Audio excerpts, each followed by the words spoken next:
How's it acting on the brain? What's it doing to the brain? The ketogenic diet does many, many things. It's like a multi-purpose tool for brain health.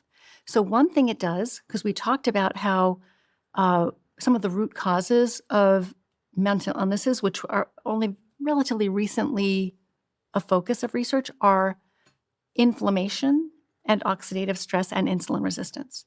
The ketogenic diet reduces inflammation, it reduces oxidative stress, and it reduces insulin resistance.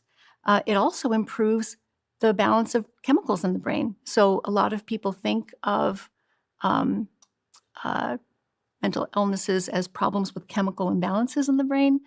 And these are the chemicals that they're talking about. You might have heard of serotonin or dopamine or norepinephrine. There are others, glutamate, GABA. Many different chemicals in the brain are associated with, or in some cases, even very much causing mental health symptoms.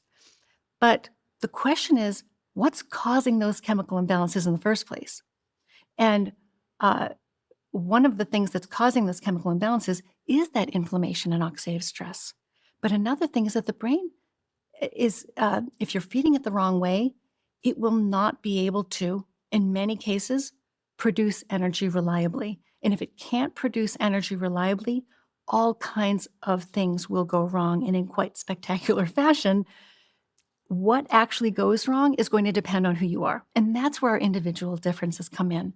So if you and I eat exactly the same bad diet, depending on what runs in your family and how you've lived your life to this point, you might develop Alzheimer's disease, you might develop bipolar disorder, you might develop type 2 diabetes, you might develop fatty liver disease.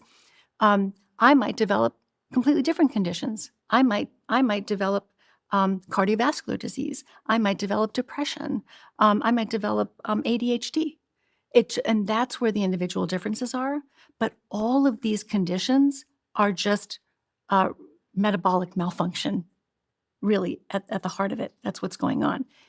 If cells aren't functioning properly, you will develop a disease, physical and mental diseases. And which ones you get, it's really kind of luck of the draw. But you have tremendous control over what you are at risk for if you understand how to help your cells operate at their personal best.